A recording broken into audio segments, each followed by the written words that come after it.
નમસ્તે મિત્રો, જય માતાજી, બાપા સીતારામ, જય શ્રી કૃષ્ણ. તો આપણે આજે ટીંડોળાનું શાક બનાવવાનું છે. અમારે 60 માણસનો જમણવાર હતો, એમાં ટીંડોળાનું શાક હતું અને એક કઠોળ શાક હતું. તો એમાં આપણે જે શાક ટીંડોળાનું બનાવ્યું એનો વિડીયો બનાવ્યો છે. પહેલાં આપણે આદુ ને મરચાંની પેસ્ટ બનાવી નાખીએ. તો આદુ ને મરચાંની પેસ્ટ બનાવી નાખી.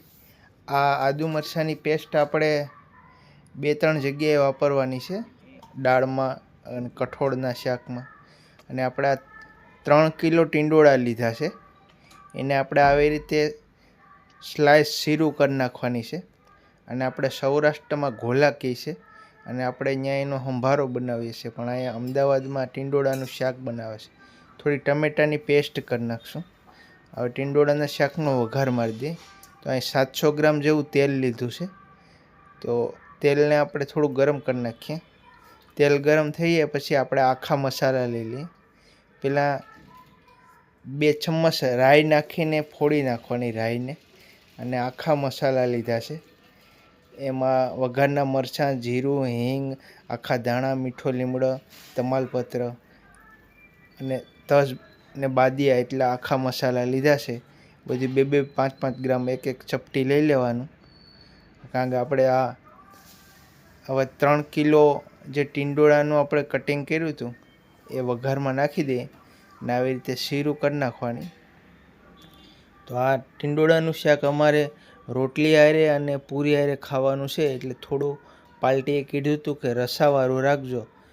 અને આ 2 રીતે શાક બને ટીંડોળાનું, એક રસા વગરનું અને એક રસાવાળું. તો અમારે થોડો રસો રાખવાનો છે. તો રસો રાખવાનો, અને રસો કેવી રીતે થોડો ઘટ અને લાગે અને રોટલી હારે ભાત હારે ખાવાની મજા આવે પૂરી હારે, એ રીતનું આપણે આ શાક બનાવવાનું છે. તમારે જો કોઈ મહેમાન આવતા હોય કે કોઈ પ્રસંગ હોય તો ટીંડોળાનું શાક રસાવાળું બનાવવું હોય તો આવી રીતે બનાવજો. આપણે 3 કિલો ટીંડોળાને આવી રીતે કટિંગ કરી અને આ 700 ગ્રામ તેલમાં આખા મસાલા નાખીને આવી રીતે પકાવી દઈએ છીએ તેલમાં. આગળ બતાવીશું હવે શું શું મસાલા નાખશું. તો 5-7 મિનિટ આપણે તેલમાં પકાવશું. તેલમાં ટીંડોળા 50-60% પાકી જાય પછી જ આપણે મસાલા બીજા નાખશું. એટલે 5 મિનિટ સુધી પકાવવા દેવાના.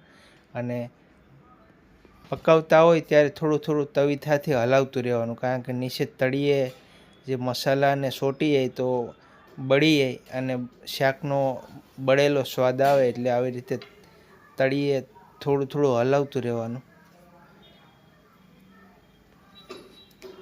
ટીંડોળા થોડા થોડા પાકી ગયા છે. હવે આમાં આપણે ટમેટાં નાખી દઈએ.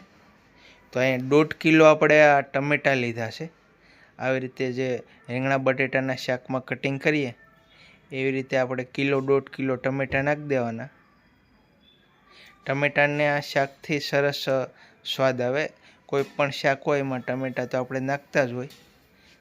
તો 1 કિલો જેટલા ટમેટાં નાખ્યા છે, 500 ગ્રામ જેવા રહેવા દીધા. આપણે આગળ દાળ બનાવવાની છે, દાળના વઘારમાં નાખી દઈએ. કોઈ પણ આપણે શાક બનાવતા હોય રસોડામાં કેટરસમાં, તો વધારેમાં વધારે 35 થી 40 મિનિટમાં શાક બની જવું જોઈએ. એ રીતના ટાઈમિંગથી કામ કરવાનું. તો ટીંડોળા પાકી ગયા છે 50-60%. હવે આપણે એમાં મસાલા નાખી દઈએ. તો 20-25 ગ્રામ જેવી હળદર નાખી છે, 2-3 ચમચ.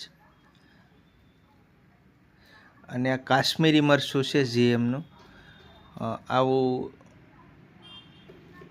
કાશ્મીરી મરચાંથી કલર મસ્ત આવશે.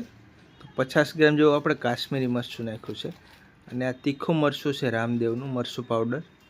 તો 50-60 ગ્રામ જેવું તીખું મરચું પાવડર નાખ્યું છે. આદુની પેસ્ટ નાખી દઈએ સ્વાદ અનુસાર.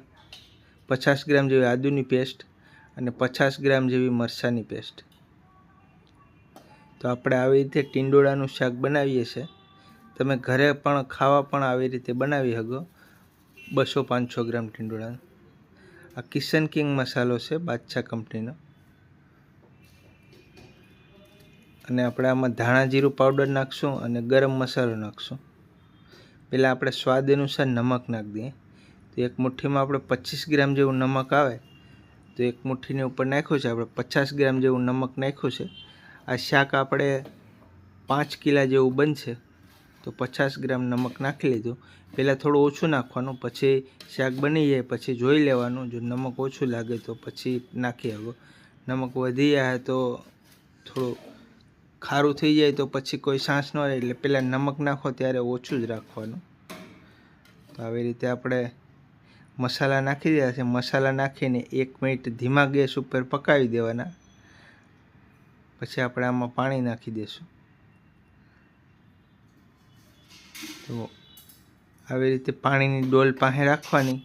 વઘારના મસાલા આખા લાલ મરચું નાખ્યા પછી, અને ગેસ ધીમો રાખવાનો. આગળ આપણે 1 લીટર જેટલું પાણી નાખી અને આ હળદર, મીઠું, મસાલાને પકાવી દઈએ. આ સમયે આપણે 1 લીટર જેવું પાણી નાખ્યું છે, વધારે પાણી નથી નાખતા. હજી પાણી નાખવાનું થાય પણ થોડું મસાલા પાકી જાય પછી આપણે પાછું જરૂરિયાત મુજબ પાણી નાખશું. 1 લીટર પાણી નાખીને બધું મસાલાને શાકને મિક્સ કરી દેવાનું અને 2 મિનિટ ઉકળવા દેવાનું. ઓછા પાણીમાં મસાલા વ્યવસ્થિત પાકી જાય. 2-3 મિનિટ થઈ ગઈ છે. હવે આપણે જરૂરિયાત મુજબ વધારાનું પાણી જે નાખવાનું છે એ નાખી દઈએ. આપણે આ ટીંડોળાનું શાક રસાવાળું બનાવવાનું છે એટલે વધારે પાણી નાખીએ છીએ. તો આપણે બીજું 3 લીટર જેટલું બીજું પાણી નાખ્યું છે. ટોટલ 4 લીટર જેટલું પાણી નાખ્યું છે. અને હવે આપણે 10-15 મિનિટ શાકને પાકવા દેવું.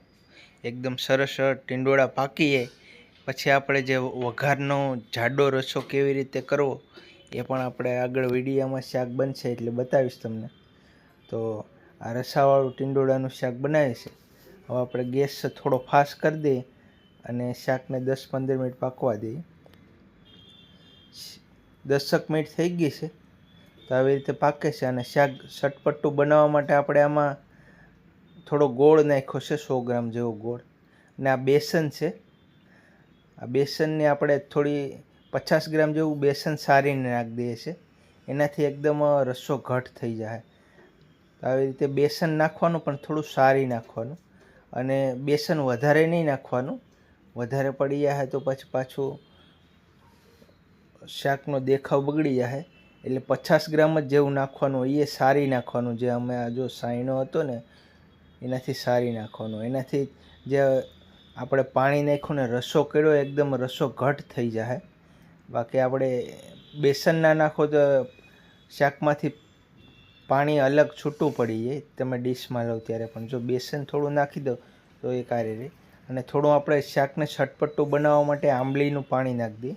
આ પલાળેલી આંબલી હતી તો થોડું આંબલીનું પાણી નાખી દીધું છે અને ગોળ નાખ્યો છે એટલે સરસ મજાનું શાક ચટપટું બની ગયું છે.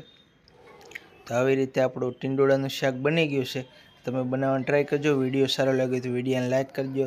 ચેનલમાં નવા સબસ્ક્રાઈબ કરી લેજો. મળીશું અગલા વિડીયોમાં. જય માતાજી, બાપા સીતારામ, જય શ્રી કૃષ્ણ.